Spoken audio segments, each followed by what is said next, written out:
그 태에서부터 거룩하게 구별된 나실인인 삼손이 태어났습니다. 그리고 하나님께서 그에게 복을 주시자 여호와의 영이 그를 움직이기 시작했어요. 그러면 우리가 기대하는 것은 삼손이 그에 합당한, 나실인에 합당한 거룩한 삶을 사는 거죠. 그래서 이스라엘 백성들을 구원하는 것입니다. 그러면 그렇게 되었을까요? 우리가 삼손에 대한 이야기를 너무 잘 알고 있어요. 그렇죠? 너무나 잘 알고 있습니다. 그렇지 않죠. 삼손은 나실인에 합당한 삶을 살지 못했어요. 오늘 본문의 말씀을 통해서 그럼에도 불구하고 하나님께서 그 삼손의 그런 실수와 연약함, 그 실패까지도 어떻게 선하게 이용하시는지, 그래서 구원을 이루시는지를 함께 살펴보면서 은혜를 나누도록 하겠습니다. 함께 읽은 본문 중에 1절부터 3절 읽겠습니다. 1절에서 3절이에요.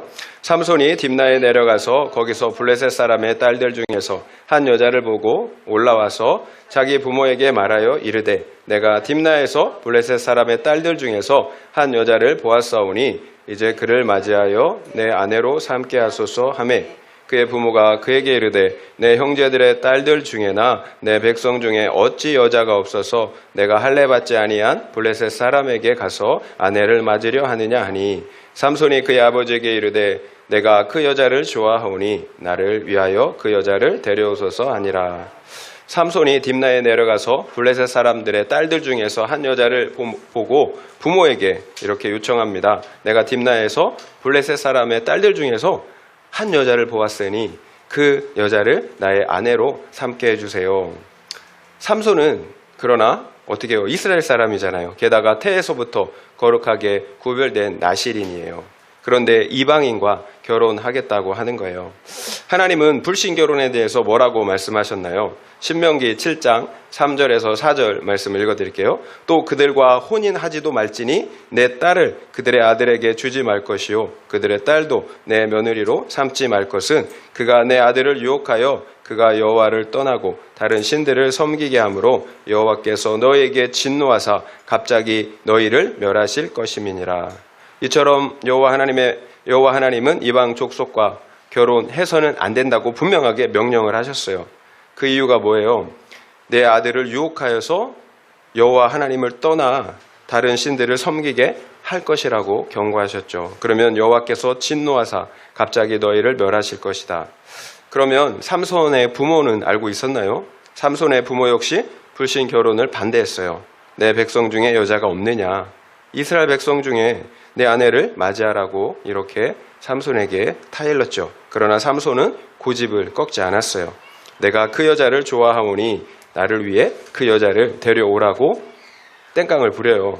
결국 삼손은 하나님의 말씀도 부모의 말씀도 듣지 않고 불신 결혼을 강행하게 돼요. 그런데 이어지는 말씀이 좀처럼 이해가 되지 않아요. 우리 4절 말씀 읽어볼게요. 4절이에요.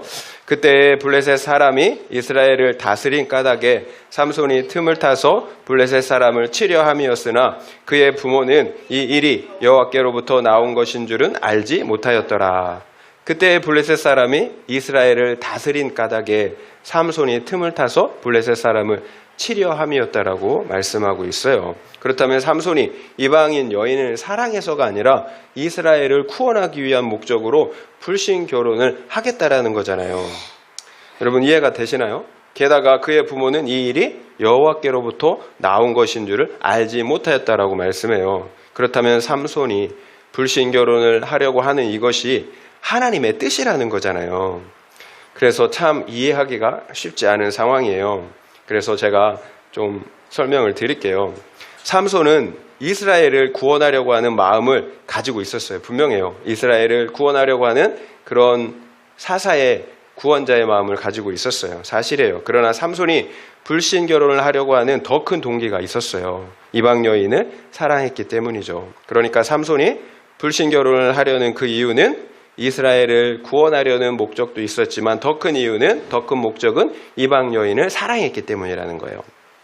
여러분 어떻게 알 수 있을까요? 기준은 명확하잖아요. 하나님의 말씀을 순종하지 않는데도, 불순종하는데도 그것이 어떻게 하나님의 뜻이라고 우리가 얘기할 수가 있겠어요? 모든 인간은 죄인이에요. 내가 원하는 삶을 살고 싶어 해요. 그래서 하나님의 말씀이 아니라 우리의 육신의 정욕, 안목의 정욕, 이생의 자랑을 따라서 살고 싶어 한다라는 거예요. 그러나 믿는다고 하는 우리가 그렇게 대놓고 살기는 그렇잖아요. 우리 육신의 정욕을 따라 삽니다. 이렇게 양심의 가책도 없이 얘기할 수는 없는 거예요. 그러니까 어떻게 해요? 그 양심을 잠재워야 되는 거죠. 그래서 스스로를 합리화하는 거예요. 내가 불신결혼을 하는 이유는 그 영혼을 구원하려는 거야. 또 그 사람과 그 사람의 재력과 그리고 성품은 내가 신앙생활 하는데 꼭 필요하다고, 이런 식으로 합리화를 하는 거죠. 이런 합리화는 불신 결혼에만 해당되는 게 아니죠. 내가 사업으로 또 코인으로 주식으로 경마로 돈을 벌어야 하는 이유이기도 한 거예요. 내가 성공하고 또 돈을 벌어야 하나님 나라를 위해서 일을 할 수가 있다라는 거죠. 표면적으로는 사실이에요. 표면적으로는. 그러나 숨겨진 우리 내면의 동기는 내가 부유하고 내가 성공하고 또 내가 행복해야 하기 때문인 거죠. 그렇다면 왜 스스로를 속이고 또 속을까요? 내 안에 정욕이 역사하고 있기 때문이죠. 그 정욕을 이길 수가 없는 거예요. 갈라디아서 5장 16절에서 17절 말씀을 읽어드릴게요. 내가 이르노니 너희는 성령을 따라 행하라. 그리하면 육체의 욕심을 이루지 아니하리라.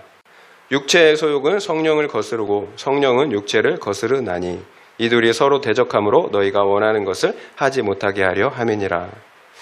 이 말씀은 구원받지 못한 사람들에 대한 것이 아니에요. 구원받은 사람들에 대한 것입니다. 구원받지 못한 사람들은 육체의 정욕, 육체의 소욕밖에 없어요. 갈등이고 뭐고 없어요. 아무 꺼리낌 없이 불법을 행해요. 그러나 예수를 믿고 거듭난 사람들은 전혀 다른 새로운 질서 가운데 살아가게 돼요. 과거에는 내 마음대로, 내 육신대로, 그 정욕대로 살았다면 이제는 성령 하나님의 통치를 받게 된다는 거예요. 그러니까 내 마음대로 살았던 옛사람, 육체의 정욕이 가만히 있지 않는 거죠. 육체의 정욕은 성령의 통치를 거부하는 거예요. 과거의 삶으로 돌아가고 싶은 거죠. 결국 믿는 우리 안에 육체의 소욕과 성령의 통치가 서로 대적하는 상황이 되는 거예요. 너무나 당연한 거죠. 그러나 과거 거듭나기 전의 삶처럼 육체의 소욕을 따라 산다면 그 결국은 사망인 거예요. 반대로 성령을 따라 살면 그 열매는 영생인 거죠. 그러면 누가 싸워서 이겨야 하는 걸까요? 당연하죠. 반드시 성령이 이겨야 되는 거죠. 그래서 우리가 성령의 소욕을, 성령의 통치를 따라서 살아야 되는 거예요. 육신을 따라 살면 반드시 사망의 열매를 맺기 때문이에요. 결국 예수 믿으니까 끝이 아닌 거예요. 성령의 통치가 온전히 이루어지도록 우리의 거룩과 구원을 이뤄 가야 되는 거죠. 두렵고 떨림으로 피차 순종함으로 너희 구원을 이뤄가라고 그래서 바울이 이야기를 했던 것입니다. 죄와 육체의 소욕을 죽여야 되는 거예요. 여러분, 제가 말씀드리고 싶은 게 무엇인 것 같아요? 우리 믿는 자들 역시 육체의 소욕을 따라 살면서도 마치 하나님의 일을 하고 있다고, 하나님의 뜻대로 행하고 있다라고 이렇게 스스로를 속일 수가 있다라는 거예요. 지금 삼손의 모습이 딱 그렇잖아요. 내 정욕을 따라 살면서도 마치 이스라엘의 구원을 이루기 위한 것이라고 스스로를 속이고 있다라는 거예요. 어떻게 할 수가 있다고요? 하나님의 말씀을 따라 살고 있지 않잖아요. 결국 말씀을 지키지 않으면서 하나님의 뜻대로 살고 있다고 한다면 스스로를 속이고 있는 거예요.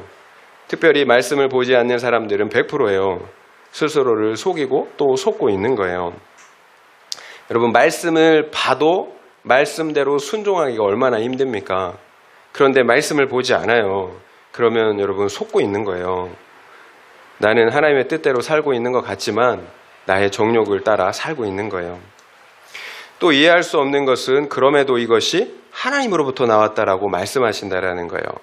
그렇다면 하나님께서 삼손이 불신 결혼하는 것을 원하셨다라는 것인가? 이것도 여러분 좀 헷갈리죠? 아니에요. 하나님이 원하시지 않아요. 하나님께서 우리 인간의 부족함과 실수, 실패까지도 다만 선으로 구원으로 바꾸실 뿐이에요. 과거 요셉의 형들이 요셉을 애굽의 종으로 팔았잖아요. 그 악한 일들을 하나님께서 어떻게 바꾸셨나요? 하나님께서 그 악한 일을 통해서 그 당시 세상 사람들과 그리고 이스라엘의 가족들을 기근에서 구원해 내셨잖아요. 하나님께서 그 동생을 파는 악한 행위를 선으로 바꾸셨다라는 거예요. 그렇다고 요셉의 형들의 행동이 정당화되는 것은 아니잖아요. 여러분, 그 행위 자체는 심판받아야 할 악과 죄예요. 그러나 하나님이 그 악과 죄도 어떻게 해요? 선으로 바꾸신다라는 거예요. 실제로 불신 결혼을 했음에도 믿지 않는 배우자와 가족들을 다 구원하는 경우도 많이 있어요. 하나님께서 하시는 거죠. 그러니까 우리가 불신 결혼을 해도 되겠습니까? 아니죠. 불신 결혼을 한 대부분의 경우에는 배우자를 구원하기는커녕 자신의 믿음조차 지키지 못하는 경우가 훨씬 더 많아요. 하나님께서 하시면 하세요. 그러나 고난이 있어요. 여호와의 사자가 마노아에게 했던 말을 기억하셔야 합니다. 나는 기묘자라. 하나님은 우리가 이해할 수 없는 분이에요. 내 생각보다 크신 하나님이세요. 내 실수, 내 잘못된 선택까지도 그래서 선을 이루시는 거예요. 우리의 구원을 이루십니다. 인간 구원자 사사들을 보세요. 기드온은 믿음이 없었잖아요. 그래서 하나님을 수도 없이 시험하였어요. 그리고 전쟁에서 승리한 후에는 자기의 영광을 위해 금의 보옷을 만들어 이스라엘 백성들로 그 금의 보옷을 어떻게 음란하게 섬기게 했잖아요. 입다 역시 마찬가지예요. 구원자인 사사가 자기 딸을 어떻게 해요? 번제로 드렸잖아요. 그리고 같은 종족인 에브라임 족속을 진멸했어요. 이처럼 하나님이 쓰시는 사람들을 보면 다들 부족하고 흠이 많아요. 그럼에도 하나님은 그처럼 부족한 자들을 사용하세요. 그리고 구원을 이루어 내십니다. 만약 하나님께서 우리에게 완전함을 원하신다면 우리들 중에 구원받을 자가 한 사람이라도 있겠습니까? 그래서 구원은 전적인 하나님의 은혜예요. 신실하신 하나님께서 나처럼 부족한 죄인을 통해서라도 우리의 구원을 이루시기 때문이에요. 그래서 우리는 우리의 구원에 있어서 조금도 교만할 수가 없는 거죠. 그러면 나의 잘못된 선택을 통해서라도 하나님께서 우리의 구원을 이루시니까 우리가 마음대로 살아도 될까요? 그렇게 생각한다면, 정말로 그렇게 생각한다면 택자가 아닐 가능성이 높아요. 아니에요. 왜 그럴까요? 우리는 비록 연약해서 넘어질 수 있지만 여러분, 우리는 거듭난 속사람이 거듭난 하나님의 백성들이에요. 그 양심만큼은 살아있다라는 거예요. 하나님의 형상이 회복되었잖아요. 그래서 우리가 비록 연약하여 넘어지고 죄를 질 수는 있지만 그러면 어떻게 해요? 우리 마음에 부대낌이 있어요. 죄송하고 미안한 마음이 드는 거죠. 여러분, 어떻게 속죄받은 사람이, 구원받은 사람이, 거듭난 사람이 실수해서 넘어지는데 여러분, 그 안에 찔림이 없을 수가 있겠어요? 여러분, 죄책감이 있는 게 당연한 거예요. 죄를 지을 때는 죄책감이 있어야 돼. 살아있다라는 증거예요. 여러분, 모든 것이 은혜라고 교만하게 행동한다면 택자의 행동은 아니에요. 택자가 아닐 가능성이 높아요. 만약 삼손이 모세처럼 또 여호수아처럼 거룩했다면 어떻게 됐을까요? 삼손의 구원과 그리고 모세와 여호수아의 그 구원을 한번 비교해 보세요. 여러분, 똑같은 구원이 아니에요. 삼손이 구원한 것과 여호수아와 모세가 구원한 구원이 똑같은 여러분 구원이 아니에요. 그 차이는 뭡니까? 거룩의 차이잖아요. 그 구원의 크기와 질이 완전히 달라요. 삼손이 거룩했다면 하나님은 삼손을 모세와 여호수아처럼 엄청난 구원자로 온전하게 더 크게 사용하셨을 거예요. 우리가 거룩해야 하는 이유예요. 반드시 거룩해야 합니다. 우리가 거룩하면 거룩할수록 하나님은 우리를 더 마음껏 더 크게 사용하실 수가 있기 때문이에요. 적용 질문 드리겠습니다. 첫 번째 적용 질문이에요. 하나님께서 나의 실수와 실패를 선으로, 구원으로 바꾸어 주신 일이 있습니까? 한번 생각해 보시기 바랍니다. 하나님께서 나의 실수와 실패를 선으로, 구원으로 바꾸어 주신 일이 있습니까? 한번 생각해 보시기 바랍니다. 5절부터 9절 말씀 읽겠습니다. 삼손이 그의 부모와 함께 딥나에 내려가 딥나의 포도원에 이른즉 젊은 사자가 그를 보고 소리 지르는지라.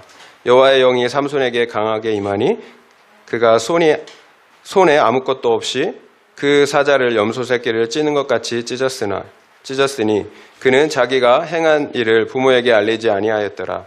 그가 내려가서 그 여자와 말하니 그 여자가 삼손의 눈에 들었더라. 얼마 후에 삼손이 그 여자를 맞이하려고 다시 가다가 돌이켜 그 사자의 죽음을 본즉 사자의 몸에 벌떼와 꿀이 있는지라. 손으로 그 꿀을 떠서 걸어가며 먹고 그의 부모에게 이르러 그들에게 그것을 들여서 먹게 하였으나 그 꿀을 사자의 몸에서 떠왔다고는 알리지 아니하였더라. 삼손이 부모와 함께 이방 여인을 보기 위해 딥나로 내려갔다가 벌어진 일이에요. 포도원에서 젊은 사자가 삼손에게 달려들었습니다. 그러자 여호와의 영이 삼손에게 강하게 임하였고 그러자 삼손이 맨손으로 사자를 마치 염소 새끼를 찌는 것처럼 찢어 죽였다고 합니다. 그리고 얼마 후에 삼손이 다시 그 여자를 맞이하기 위해 다시 내려가다가 보니까 그 사자의 시체가 있는데 그 시체에 벌떼와 꿀이 있는 거예요. 그러자 삼손이 손으로 다가가서 그 꿀을 떠서 먹고 그 부모에게도 주어 먹게 하였다고 합니다. 나시린은 부정한 것에 접촉해서도 안 되고 먹어서도 안 되죠. 그러나 삼손은 스스럼 없이 이처럼 부정한 사자의 시체를 만질 뿐만 아니라 그 안에 있는 꿀 역시 떠서 먹었어요. 거룩한 나시린의 모습이 조금도 없죠. 그런데 사자를 찢어 죽이는 사건과 그 사체에 있는 꿀을 떠서 먹는 그 사건 중간에 삼손이 여자를 찾아가 취하는 사건이 위치해 있는 것을 우리가 알 수가 있어요. 그 여자가 삼손의 눈에 들었다라고 이야기하고 있죠. 그 중간에 이제 배치되어 있는 내용을 보면 삼손이 이방 여인을 취한 것이 마치 사자의 시체에 있는 꿀을 취한 것처럼 부정하다라는 사실을 말씀하고 있는 거예요. 달콤한 꿀처럼 여인을 취하고자 하는 그 육체의 정욕을 이기지 못했다라는 거죠. 이 두 가지 사건을 이렇게 배치해 놓은 거예요. 삼손을 보고 있느라면 육체의 소욕과 성령의 소욕이 어떻게 그 안에서 다투고 있는지를 우리가 알 수가 있어요. 배울 수가 있어요.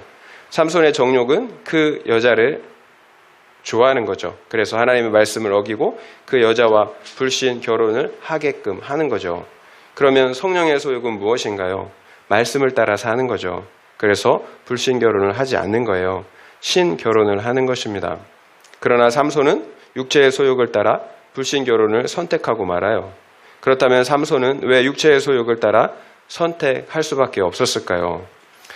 지금 우리가 함께 본 그 구절에 그 내용이 들어가 있어요. 우리에게 그것을 보여주고 있죠. 삼손은 블레셋 사람들의 딸들 중에서 한 여자를 보러 갔어요. 그리고 보았어요. 그리고 그 여자를 좋아하게 되었다라고 말씀하고 있어요. 결국 우리가 성령을 따라 사느냐 아니면 육신의 소욕을 따라 사느냐는 무엇을 보느냐에 달려 있다라는 거예요. 무엇을 보며 시간을 사용하느냐에 달려 있다라는 거예요. 우리가 우리 안목의 정욕, 육신의 정욕, 이생의 자랑을 채워줄 이 세상의 것들을 보면서 시간을 보낸다면 그것들을 사랑하게 될 수밖에 없어요. 우리가 아무리 발버둥을 쳐도 육체의 정욕을 이기지 못한다라는 거예요. 그러나 우리가 하나님을 보며 시간을 보낸다면 그리고 그분의 말씀을 보고 시간을 보낸다면 우리는 하나님과 그분의 말씀을 사랑하게 될 거예요. 그래서 내가 사랑하는 하나님의 뜻을 어렵지 않게 선택할 수 있다라는 거예요. 그러니까 왜 내게는 은혜가 없느냐고 이렇게 우리가 불평하면 안 돼요. 내가 지금 무엇을 보고 있는지를 점검해야 되는 거죠. 내가 보는 것이 내 마음의 주인이 되기 때문이에요. 제가 여러 번 말씀드렸던 것 같아요. 우리 마음 안에 하얀 늑대와 검은 늑대가 있어요. 항상 치열하게 싸워요. 여러분 하얀 늑대, 검은 늑대 어떤 게 이긴다고 말씀드렸나요? 내가 먹이를 많이 준 늑대가 이기잖아요. 내가 육체에게 먹이를 많이 주게 되면 육체가 이겨요. 그래서 육체가 영혼을 잡아먹는 거예요. 내 마음인데도 내 마음대로 되지 않는 이유잖아요. 그러나 거듭난 영혼에게 내가 먹이를 많이 주게 되면 어떻게 될까요? 그 영혼이 강해지는 거죠. 점점 강해져요. 그래서 내 영혼이 육체의 소욕을 침멸하는 거예요. 그러니까 하나님의 말씀대로 행할 수가 있는 거죠. 성령의 열매를 맺게 된다라는 거예요. 사랑과 평강의 열매를 맺게 돼요. 이것이 이미 임한 하나님의 나라잖아요. 그리고 우리에게 허락하여 주신 영생의 모습이에요. 우리 안에 생명이 있어요. 그래서 사랑과 기쁨이 충만한 것입니다. 삼손이 꿀처럼 달콤한 이 세상 향락의 유혹을 거부하지 못했어요. 그럼에도 여호와의 영이 삼손에게 강하게 임하였다라고 말씀하고 있어요. 그래서 그 주어진 권능으로 사자를 맨손으로 찢잖아요. 참 이것도 여러분 참 이해가 안 되죠. 우리는 삼손처럼 하나님께 큰 능력과 은사를 받은 사람들을 종종 보게 되잖아요. 병을 고치고 능력을 행하고 또 능력의 말씀을 전파하는 그런 사람들을 볼 수가 있어요. 그런데 그 능력자들, 은사자들을 보면 그들의 삶을 보면 어떻게 의구심이 들어요. 그들의 삶은 그렇게 구별되어 보이지 않는다라는 거예요. 거룩하지 않아요. 그런데도 하나님께서 그런 사람들을 사용하세요. 그들의 은사를 빼앗지 않더라고요. 그러면 의구심이 드는 거죠. 그러면 언제까지나 그처럼 그들을 하나님이 사용하실까요? 그렇지 않아요. 정한 시기가 있더라고요. 이 땅에서 어느 시간일 수 있어요. 그리고 하나님 앞에 섰을 때일 수도 있고요. 참 이 땅에서 뺏어 간다면 그래도 어떻게 해요? 아, 내가 뭐 문제가 있구나 할 텐데 만약에 이 땅에서 그 능력과 은사를 빼앗아 가지 않고 하나님 앞에서 그것을 알게 된다면 어떻게 될까요? 차라리 지금 빼앗아 가는 게 낫죠. 반드시 정산하는 날이 와요. 나에게 주신 그 능력과 은사에 대한 책임을 져야 한다라는 거예요. 주님은 많이 준 자에게는 많이 달라고 할 것이고 적게 준 자에게는 적게 달라고 할 것이라고 말씀하셨어요. 그러니까 여러분 능력 많다고 은사 많다고 좋은 게 아니에요. 많이 받을수록 책임이 커요. 결국 하나님께서 내게 있는 그 능력을 거두어 가시지 않는다고, 그래서 모든 일들이 마치 내 뜻대로 되는 것처럼 그렇게 보일지라도 여러분 착각하면 안 돼요. 내가 하나님의 뜻대로 살고 있다라고 이렇게 생각하시면 안 된다라는 거예요. 하나님께서 유보하시는 거예요. 유보하시는 거예요. 그러나 언제까지나 그렇게 내버려 두시지는 않아요. 결국 내가 능력이 많아서 많은 능력을 행하고 많은 일을 한다고 여러분 이게 중요한 것이 아니에요. 정말 중요한 것은 거룩한 거예요. 내가 말씀대로 사는 거예요. 내가 거룩하다면 여러분 내게 주신 능력과 은사를 하나님의 뜻대로 사용하는 거예요. 그러나 반대로 내가 거룩하지 않다면 나에게 주신 은사와 능력을 나의 정욕만을 위해서 사용하는 거예요. 내가 어떻게 생각하든지 상관이 없어요.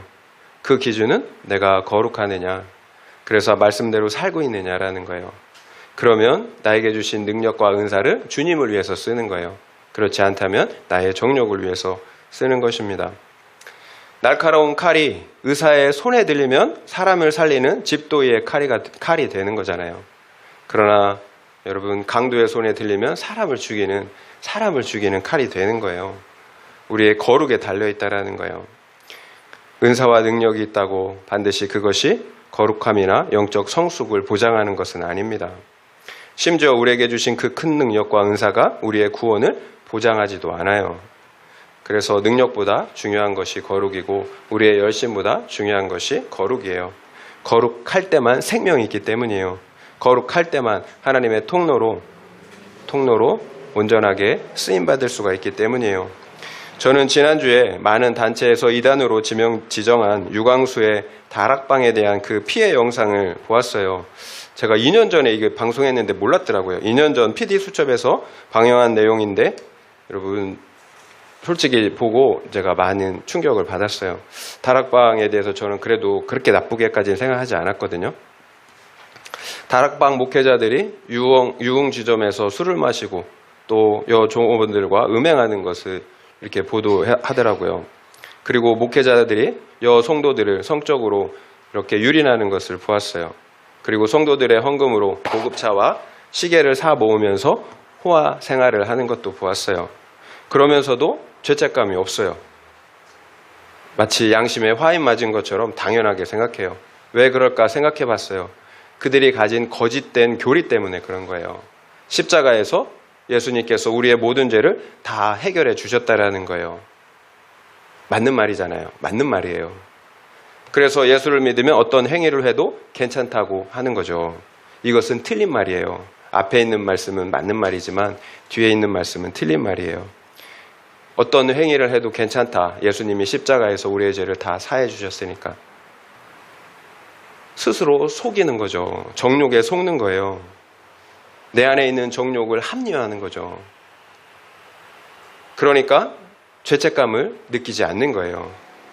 오히려 죄책감을 갖는 것은 마치 복음 안에 온전히 거하지 못하는 것이라고 이렇게 궤변을 늘어놓는 거예요. 여러분, 이런 거룩함이 없는 복음은 사탄의 복음이에요. 변질된 복음이에요. 육체의 정욕에 속고 있기 때문이에요. 바울의 말처럼 성령으로 시작했다 육체로 마치는 거죠. 이것이 유광수와 그 목회자들이 저지르는 잘못이에요. 자신만 죽는 게 아니잖아요. 거짓된 복음과 가르침을 따르는 수많은 그 신자들이 함께 죽는 거잖아요. 여러분, 이것이 다락방만의 문제일까요? 오늘날 우리 기성교회, 교회들의 문제이기도 해요. 믿기만 하면 구원받는다라는 이런 잘못된 공공연하게 이야기하지는 않지만 정말 그 저변에 깔려 있어요. 그래서 말씀 없이 내 마음대로 살아가잖아요. 여러분, 말씀 없이 살아가면 내 정욕대로 사는 거예요. 복음은 반드시 우리를 거룩하게 하세요. 이게 복음의 능력이에요. 우리를 구원하신 최종 목적은 잃어버린 하나님의 거룩한 형상을 회복하는 것이에요. 그러니까 예수를 믿는데, 복음을 믿는데 마음대로 살 수는 없는 거죠. 더 거룩하겠죠. 말씀을 더 기쁨으로 순종하게 된다라는 거예요. 두 번째 적용 질문 드리겠습니다. 나는 사랑과 거룩과 기쁨이라는 성령의 열매를 맺고 있습니까? 아니면 정욕과 탐심과 미움과 혈기와 염려와 두려움이라는 육체의 열매를 맺고 있습니까? 그렇다면 그 이유는 무엇인 것 같습니까? 한번 생각해 보시기 바랍니다. 나는 사랑과 거룩과 기쁨이라는 성령의 열매를 맺고 있습니까? 아니면 정욕과 탐심과 미움과 혈기와 염려와 두려움이라는 육체의 열매를 맺고 있습니까? 그렇다면 그 이유는 무엇인 것 같습니까? 한번 생각해 보시기 바랍니다. 10절에서 14절 말씀 읽겠습니다. 삼손의 아버지가 여자에게로 내려가매 삼손이 거기서 잔치를 베풀었으니 청년들은 이렇게 행하는 풍속이 있음이더라. 우리가 삼손을 보고 30명을 데려와서 친구를 삼아 그와 함께하게 앉으라.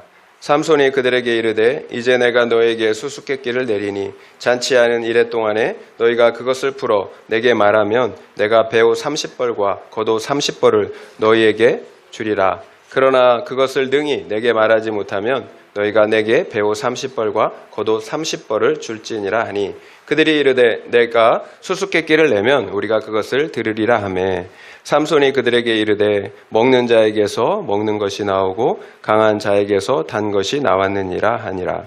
그들이 사흘이 되도록 수수께끼를 풀지 못하였더라. 아버지와 삼손이 여자의 집에 가서 이제 혼인을 하는 거죠. 7일 동안 잔치를 베풀었습니다. 그러자 사람들이 이방인 청년 30명을 데려와서 삼손의 친구가 되게 하였어요. 그 당시 이방인 청년들에게는 그렇게 하는 풍속이 있었다고 합니다. 결국 결혼을 하는 시작부터가 어떻게 해요? 부정하잖아요. 잔치를 하려면 먹지 말아야 할 포도주와 독주, 부정한 음식들을 먹어야 합니다. 시작이 이래요. 그러니까 결혼 생활 내내 이 세상의 우상숭배적인 가치관과 생활 풍속을 따르지 않을 수가 없는 거죠. 그래서 불신결혼은 트로이의 목마와 같아요. 엄청난 선물 같지만 그 안에 나를 죽이는 원수 대적들이 숨어있기 때문이에요. 삼손이 이방인 친구들에게 수수께끼를 내겠다고 합니다. 너희가 수수께끼를 풀면 내가 너희 30명에게 배우 30벌과 겉옷 30벌을 줄 것이라고 이야기하고 있어요.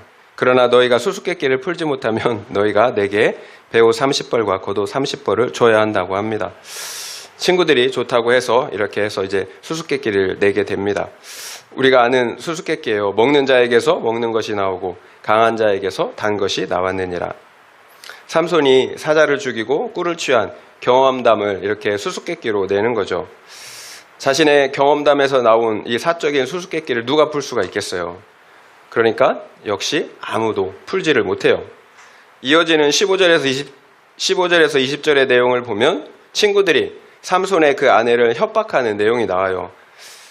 수수께끼를 풀지 못하니까 이제 아내를 이제 협박해서 그 삼손에게 답을 이제 몰래 얻어내려고 하는 거죠.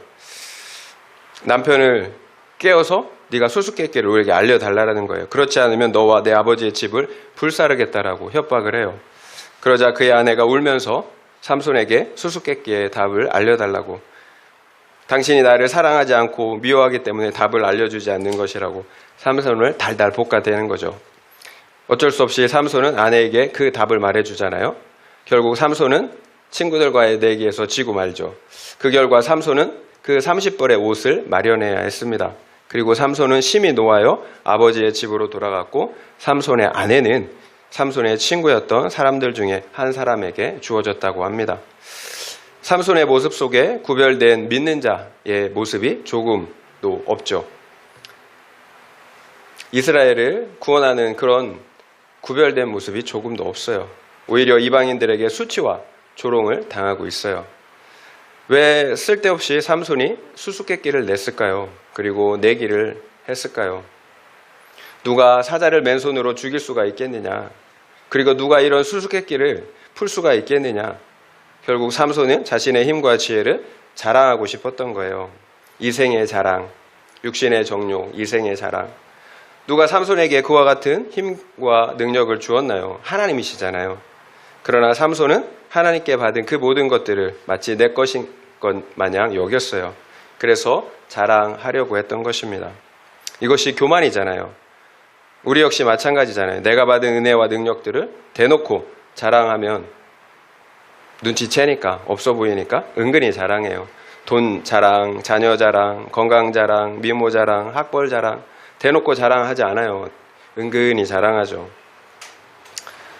교만은 다른 게 아니에요. 하나님을 인정하지 않는 거죠. 그래서 내 것인 것 마냥, 내가 한 것 마냥 이렇게 생각하는 거예요. 그래서 우리가 잘 되면 교만하고 반대로 안 되면 연민과 열등감에 빠져 우리가 낭망하는 거죠. 하나님은 없고 내가 내 삶의 주인, 주체이기 때문이에요. 그래서 삼손처럼 내 눈에 좋은 대로 선택하며 사는 것입니다. 그래서 내 정욕대로 사는 것과 교만한 것은 연결이 되어 있어요. 내가 내 삶의 주인이라는 거죠. 그래서 내 마음대로 사는 것이고 또 교만할 수밖에 없는 것입니다. 그래서 내 정욕대로 살고 있다면 나는 교만하구나 이렇게 생각하시면 돼요. 우리가 보기보다 굉장히 교만해요. 그래서 다른 사람들을 판단하고 정죄하는 거예요. 절대로 내가 옳아서가 아니에요. 다만 내가 교만했기 때문이에요. 그것을 모를 뿐이죠. 이것이 삼손의 모습이었어요. 그러나 성경은 뭐라고 말씀하세요? 교만은 패망의 선봉이요 넘어짐의 앞잡이라고 말씀하잖아요. 하나님은 교만한 자를 나의 대적으로 여긴다라고 말씀하셨어요. 그러나 겸손한 자에게는 은혜를 베푸신다고 말씀하셨습니다. 우리가 반드시 겸손해야 하는 이유인 거죠. 하나님의 은혜 없이 살 수 있는 사람이 어디 있어요? 하나님의 은혜는 겸손한 자에게 주어진다라는 거예요. 반드시 겸손해야 되겠죠. 그렇다면 어떻게 겸손할 수가 있습니까? 거룩한 자가 겸손할 수밖에 없어요. 거룩한 자는 겸손할 수밖에 없습니다. 거룩한 자는 내가 가진 것들 중에서 받지 않은 것이 없다라는 사실을 알아요. 내가 가진 힘도, 능력도, 가정도, 재정도, 외모도, 믿음도 다 하나님께 받은 것이라는 것을 알아요. 그래서 교만할 수가 없어요. 무엇보다 거룩한 자는 나는 용서받은 죄인이라는 사실을 알아요. 내 죄가 보이는데 어떻게 교만할 수가 있겠어요? 내 죄 때문에 우리 주님이 십자가에서 죽으셨어요. 내 죄가 그렇게 끔찍해요. 내 죄는 우리 주님이 십자가에서 죽으실 만큼 끔찍한 죄예요. 이 사실을 아는데 어떻게 교만할 수가 있겠어요? 그래서 겸손한 사람은 내 죄가 인정되고 보이는 사람이에요. 교만할 수가 없어요. 그러면 모든 일이 삼손의 뜻대로, 생각대로 되었나요? 삼손은 힘세다, 머리 좋다, 인정과 칭찬을 받기 원했는데 오히려 어떻게 됐어요? 수치와 조롱을 받게 되었잖아요. 삼손의 뜻대로 되지 않았어요. 30벌이나 되는 옷을 물어주게 되었어요. 오늘날에 이런 옷이 아니에요. 그 당시엔 옷이 여러분 너무나 중요한, 잘 때도 그것을 덮고 자고 그 낮에도 그 옷을 입고 살고 너무나 중요한, 그래서 옷을 만드는 게 너무 힘들고 옷이 비쌌어요. 그래서 30벌을 물어주는 거는 쉬운 일이 아니에요. 그리고 아내마저 빼앗기고 말았잖아요. 내 뜻대로 된 것이 하나도 없어요. 하나님께서 하신 것이죠. 지금이라도 깨달으라는 거예요. 돌이키라는 거예요. 하나님의 간섭하심이에요. 하나님의 사랑이에요. 너는 하나님께 바쳐진 나실인이다. 세상 사람들이 다 그렇게 산다고, 정욕대로 산다고 너도 그렇게 살아서는 안 된다 말씀하시는 거예요. 하나님의 거룩한 자녀로서 정체성을 회복하라는 거예요. 너의 사명을 회복하라고 말씀하시는 것입니다. 지금 내 뜻대로 되지 않는 것이 있나요? 안 돼도 너무 안 되죠. 그렇다면 나의 삶을 점검하고 돌이키셔야 합니다. 삼손처럼 계속해서 나의 정욕을 따라 그렇게 교만하게 살면 안 돼요. 여러분, 삼손의 비참한 최후를 우리가 다 알고 있잖아요. 지금 멈출 수 있을 때, 하나님이 멈추라고 사인을 줄 때 멈춰야 된다라는 거예요. 문제 해결보다 중요한 것은 거룩을 회복하는 거예요. 여러분, 지금 문제 해결이 더 중요한 것 같은데 여러분, 거룩을 회복하는 게 더 중요해요. 그래서 하나님과의 관계, 그 샬롬의 관계를 회복하는 것이 더 중요합니다. 하나님은 이것을 더 중요하게 여기세요.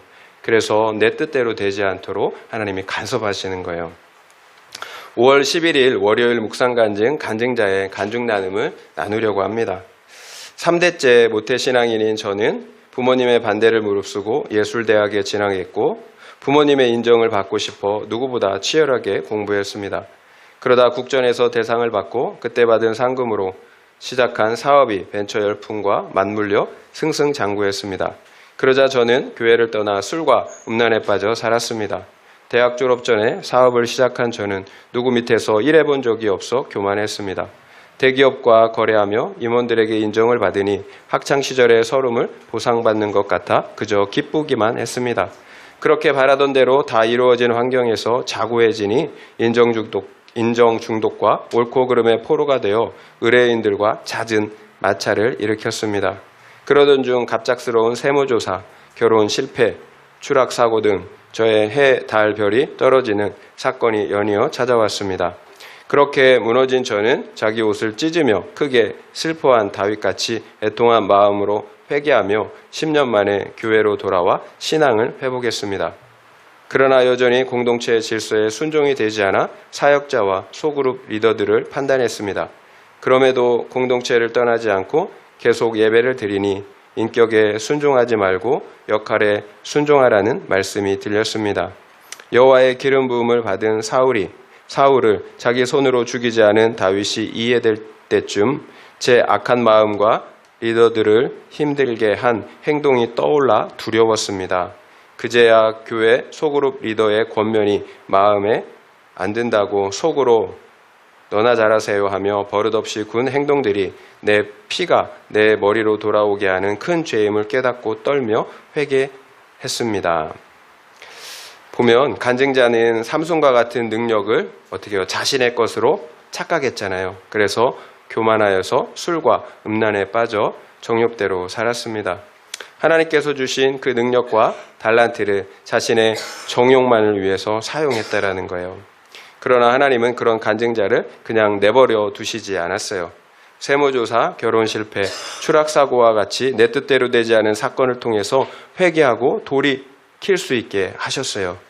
그럼에도 간증자는 내 안에 있는 교만이 해결되지 않아서 공동체 질서인 사역자와 소그룹 리더들을 판단했다고 합니다.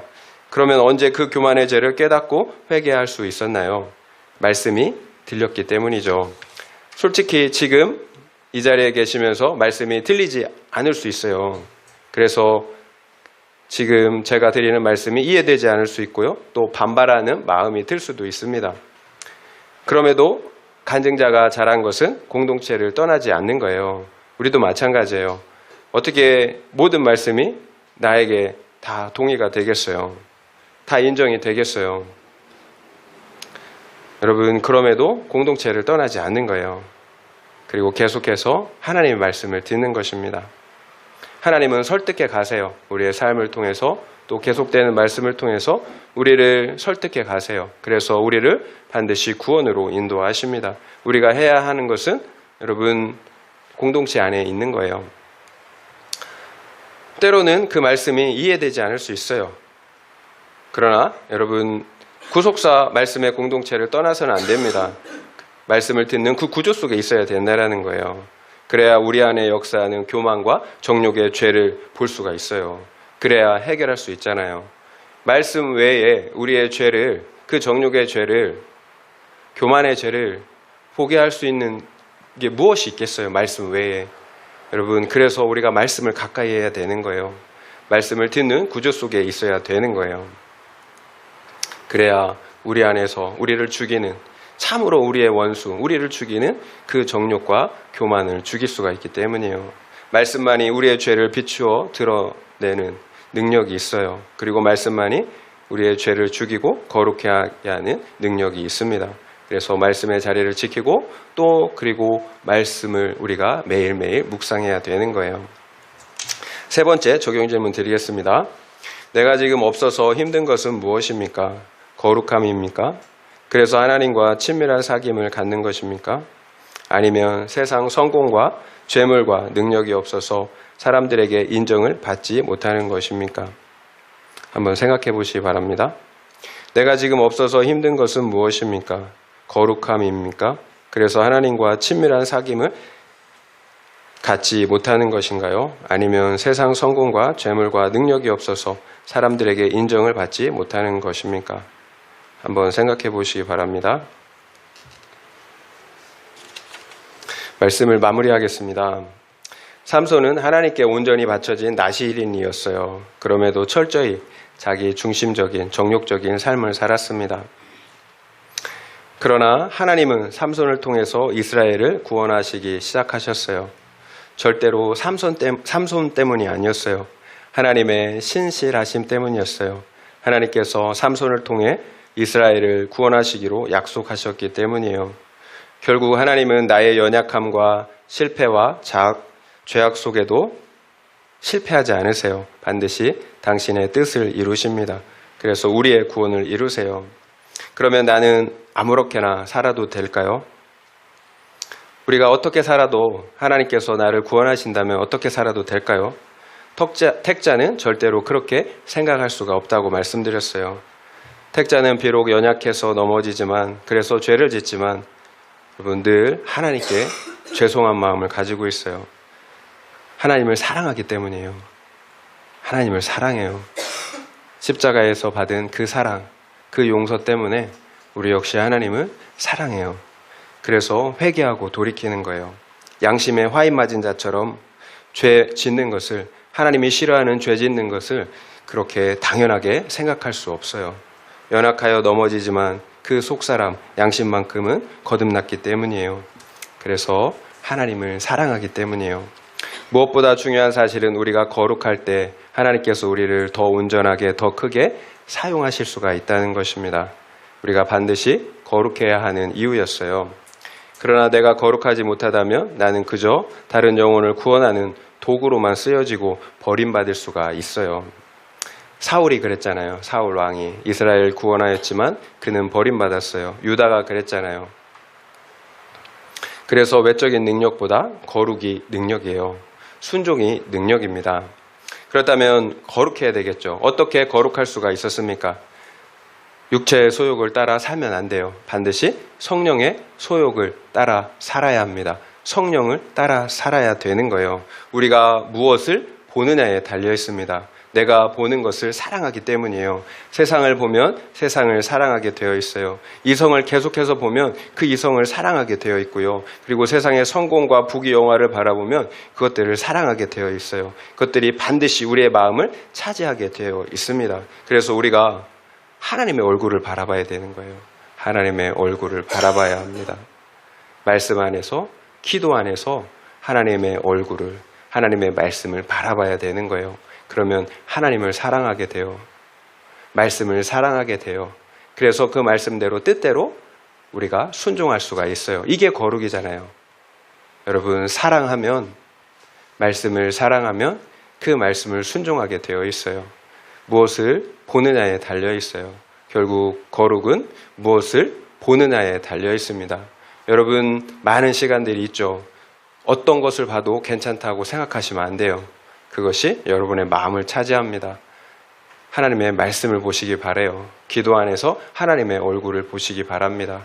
그래서 거룩을 이루는, 그래서 생명을 얻고 또 다른 영혼을 살리는 구원자로 쓰임받는 귀한 우리 모두가 되시기를 예수님의 이름으로 축원드립니다.